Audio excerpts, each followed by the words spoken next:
Okay, X, or whatever creepy board this makes its way onto. I put it here because I thought it'd get the most people to whom it was relevant. If you're one of those people who are inherently drawn to horror, you're in real danger. I don't know what it is exactly. I don't pretend to know everything that's going on, and in fact, I myself used to be drawn to the more realistic, non-supernatural creepypastas. But, well, let me explain. About a year ago, I was up at 3 a.m, you know, that part of the night where you're so deep into it, it feels like it will never end. Anyways, I was up, clicking around, looking for a good creepypasta I hadn't read before, really getting myself freaked out. You know the feeling, I'm sure. You like the feeling. That's the problem. Anyway, I'm reading, and I hear a pattering sound coming from the kitchen. I had a cat, so I assumed it was her. But then, I glance on my bed, and my cat is there.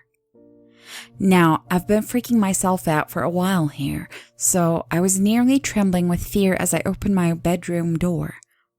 I live alone, in a single-bedroom apartment with just a bedroom, a kitchen, a living room, and a bathroom. My bedroom door opens up onto the kitchen. It was pitch black, the moonlight gleaming off the linoleum. I strained my ears and listened. I heard nothing. I admonished myself for being just a fucking pussy. It was just random house noises, right? Or maybe a fucking mouse in the walls.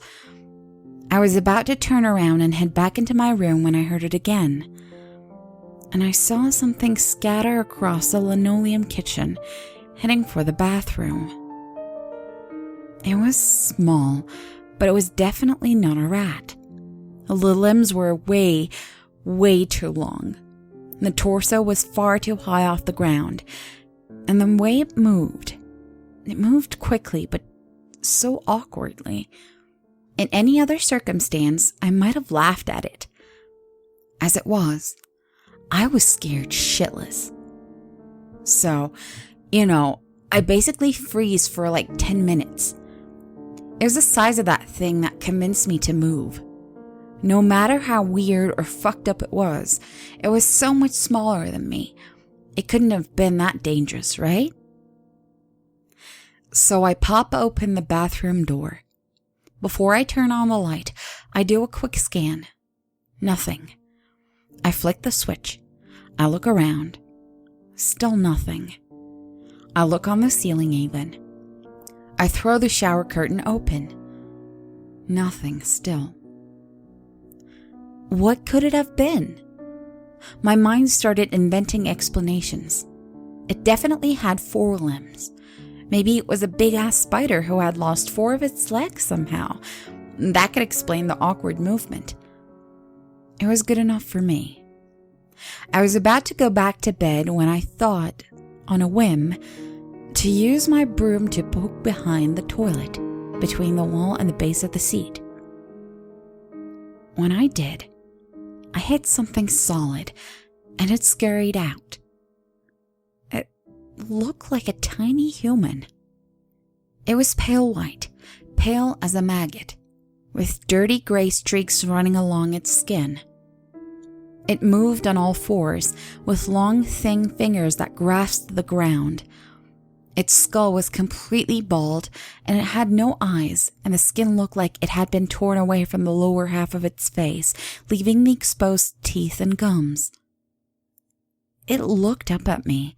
Well, pointed its face in my general direction anyway, and then scurried, quick as fuck, up to the side of the bath and down into the drain.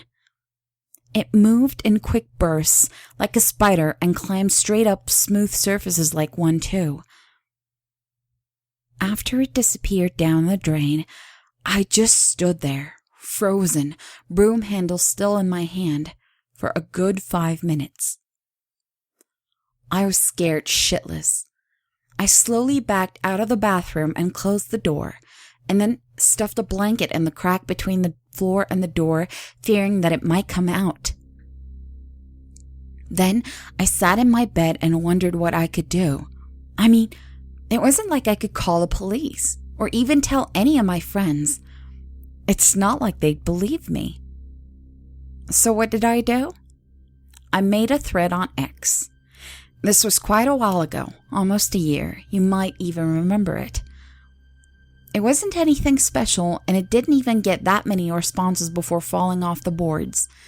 I guess people thought I was just joking, which really I would have thought the same thing. My thread, in retrospect, sounds exactly like the type of threads I hate. But besides from all the OP's a fag and sage responses, there was another one. I've seen them too, man. Email me. Along with an email address that I'm not going to give out here. So I email this kid, right? Right away he responds and we start up a conversation in IRC. He introduces himself as John and basically tells me a very similar story. One night, a few months ago, reading Creepypasta, heard a noise, got up, saw the small pale man. His was a bit bigger. He said it was the size of a cat. But he also told me one other thing. That I'd be seeing more of them. He said that ever since he saw the first one, he had been seeing more and more of them, out everywhere, even in the street during the day. They were everywhere, he said, and once you noticed the first one, it got a lot easier to see all the other ones. He had no idea what they were, and he hadn't figured out their behavior yet. He said that usually when he saw them or heard them in his own home, he was reading Creepypasta, so they usually freaked him out or something awful. But he said again that he had never actually seen them do anything terrible, just scary out of sight. But he said some got pretty big, and not all of them looked exactly the same. I still didn't sleep that night. But over the next week, and those that followed, I found that I did get used to them. I did see more of them. I'd glimpse them out of the corner of my eye, or see the retreating rear end of one crawling into a gutter pipe, or see their tiny faces staring out at the street from the sewers. Some, it seemed, weren't even trying to hide. I live in Providence, Rhode Island, which is a small city. On my way to work one day, I take the bus. I was looking out the window and saw a pretty large one, as large as a medium-sized dog, trotting along the sidewalk. People were just walking by it. Actually, I think that a lot of people saw it as a dog. One man stopped to scratch its head. I'd always email John and tell him about the appearances I saw. I even tried to catch some on the camera, but they always heard the mechanical whirring and darted right away before my camera could take a picture. I told myself I'd have to take a picture of one of the bigger, slower ones. But either way, as the weeks wore on, I became more and more used to them. Sure, they were creepy as shit, and I could never sit down on the toilet and enjoy a long crap anymore because I was paranoid as fuck they'd climb up into the bowl and bite me on the asshole. But they weren't really doing anything harmful. They unnerved the fuck out of me, but so did big spiders. I could live with them. John called them the Gristers because he said they reminded him of the Grister meme on X for some reason. I'm pretty sure he meant the grifter meme, but the name Grister stuck. I continued my exchanges with John, but I noticed that he was becoming more and more tense. It was hard to tell over the text, but really, that was the only way to put it. I just figured that once the novelty of a shared experience had worn off, we didn't really have much to talk about. John wasn't really my type. He was a steroid-pumping bodybuilder in southern Florida who lived with his mother. But we started discussing Grister behavior, and he said his were starting to act a bit more differently than the ones I saw. He'd wake up at night, and they'd be perched at the end of his bed, staring at him with their eyeless faces. They wouldn't scurry away anymore. He said he woke up one time because one of them actually had started touching his face. That seemed unnerving. This whole time, I'd been putting out inquiries on the internet to see if anyone else had experienced this phenomenon. I couldn't be the only one. But no one came forward on X. On X, most of my threads about the subject got saged, so eventually I stopped asking. But I have an inquisitive mind. I wanted to know what these things did, what exactly they were.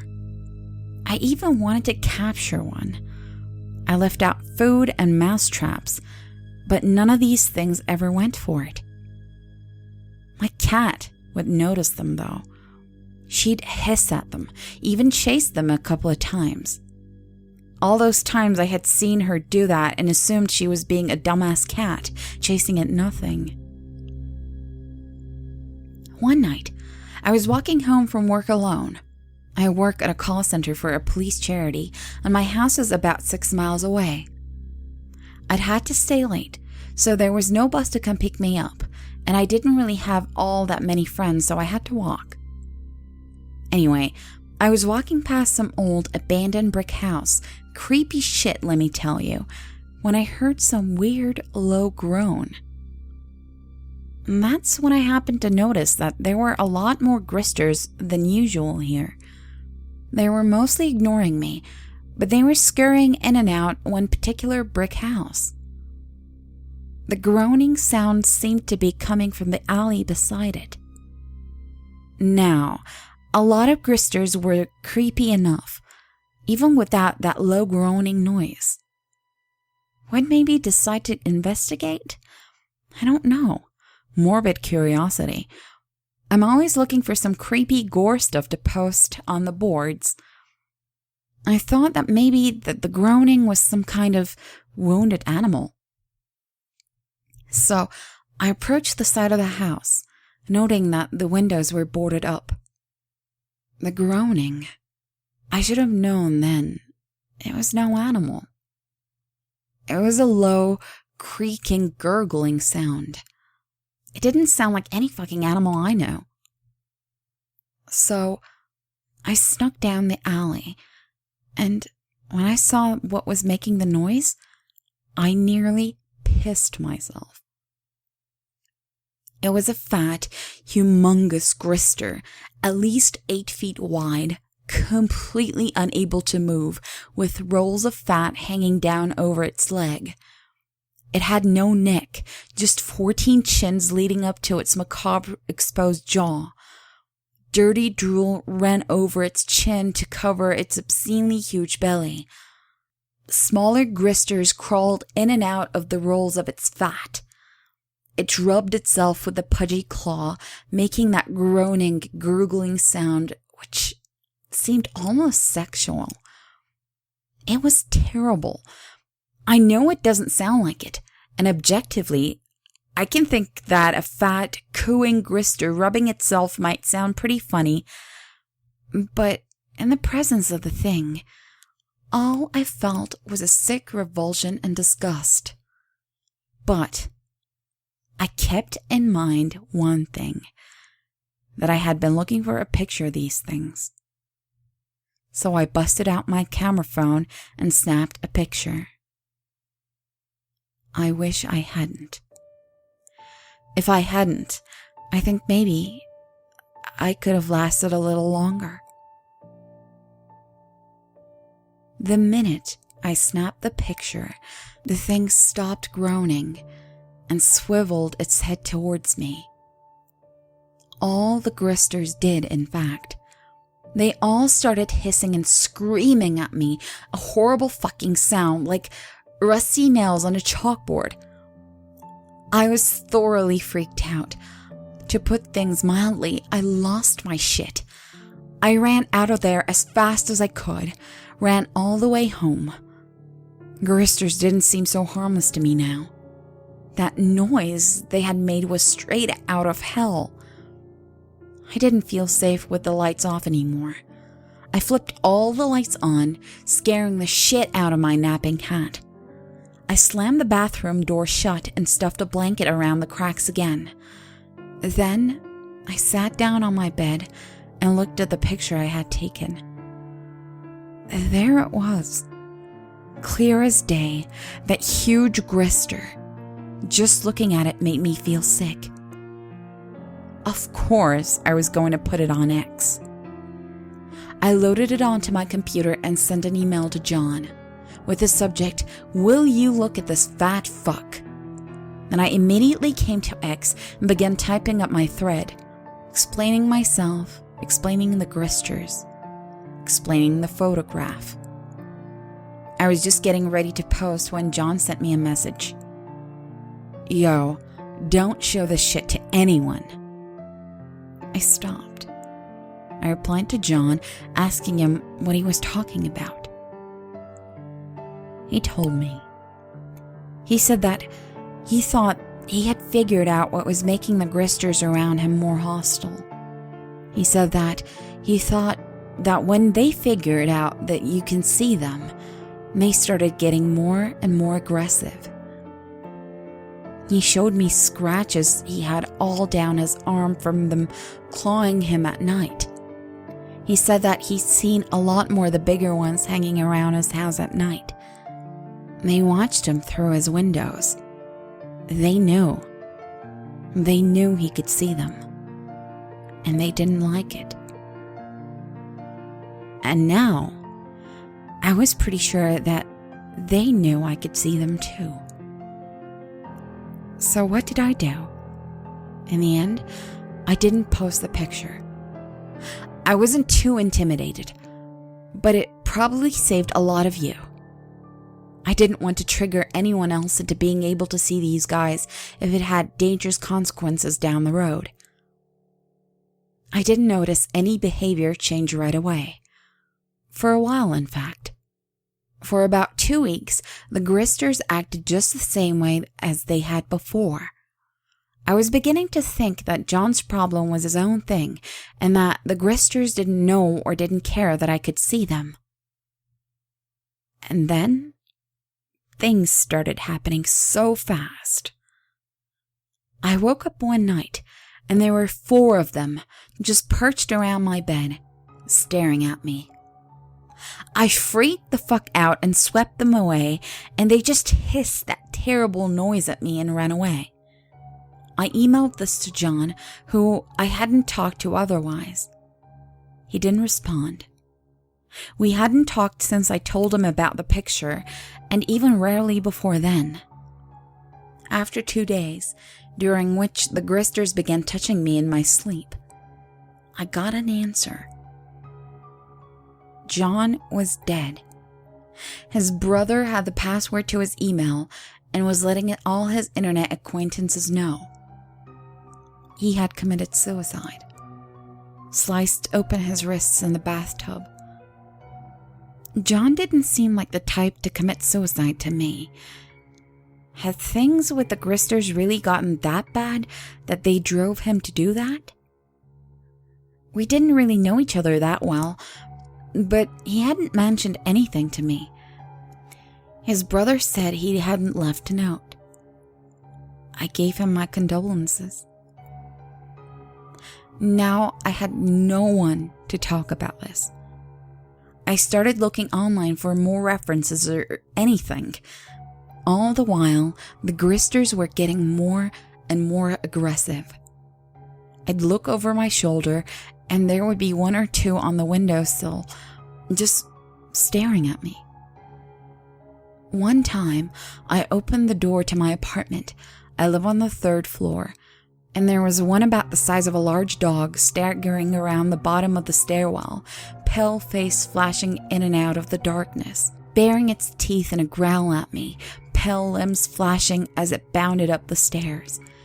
I slammed the door shut. I didn't go to work that day. Then I saw it on the news. The house that I had seen the fat-ass Grister at. I would have skipped right past the news story had I not seen the picture of the house. The article was titled, 8 Found Dead, 3 Alive in Rape Dungeon Raid. Apparently some sick fuck has been using that basement of one of those abandoned houses as a place to keep women prisoners and kill them when they felt like it. It was a terrible fucking story, but one of the things out of the survivors said really struck me. We were just so terrified all the time. We never knew when he was going to come in and decide to kill one of us. When he was going to really hurt us while raping us. We were just so terrified all the time. Terrified all the time. And Gristers had been all over the place. And when I first saw one, I had been reading Creepypasta and pretty freaked out. Same for John. Were these things drawn to fear? Then I read that 2 of the survivors were being sent to a mental hospital for hallucinations. Did they see the Gristers? I stopped sleeping. I didn't want to wake up to those things staring at me. I stopped eating too. Whenever I wasn't at work, which was more and more often as I called out many times when I saw Gristers bigger than a cat sniffing around my building for me, I was locked in my room, trying to hunt for information on the internet about these things. I just couldn't find anyone who was actually seeing them. The Gristers were getting more violent. They were starting to scratch me and bite me in those few scant hours that I actually did nod off to sleep.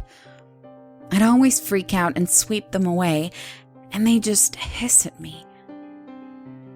After about a week of this, I came home from work and found my cat dead.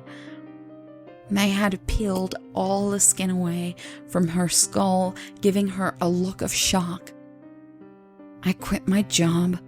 I cried for days.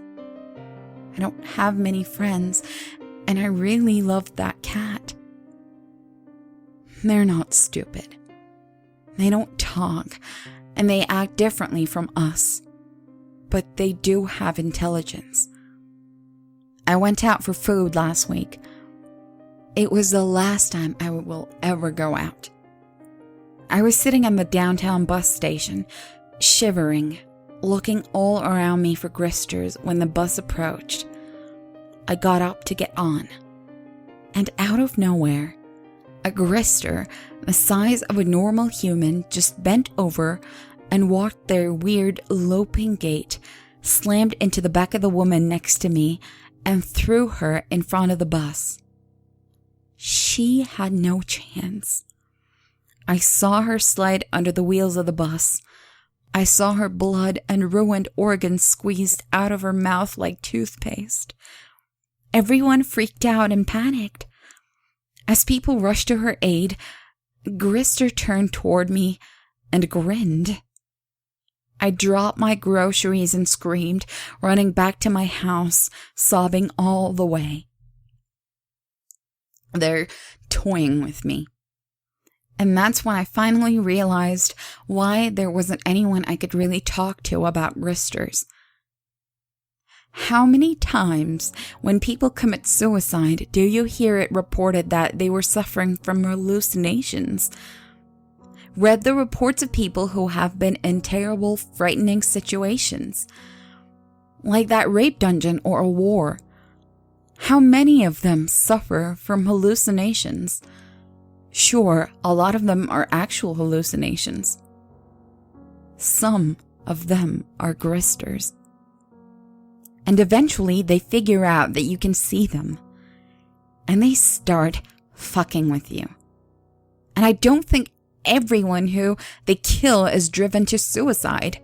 I don't think John committed suicide. I think they're smart. I think they know how to make something look like a suicide.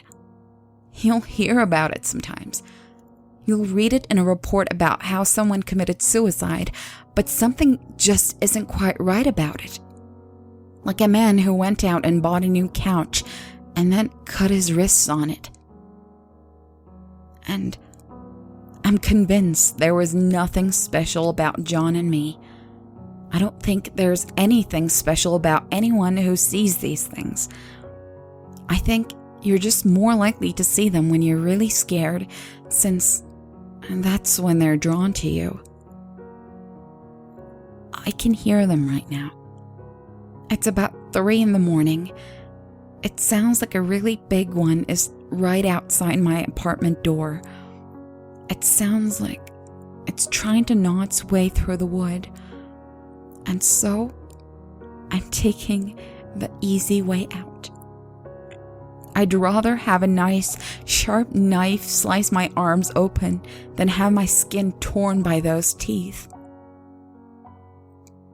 So please, this is my warning to you. Stop reading Creepypasta. I know you love it. I know you love frightening yourself. But you've got to stop. Every time you read it, every time you get that feeling of dread in your stomach, you're drawing the Gristers to you. And if you don't stop reading, at least, please, never check out those sounds in the house when you do.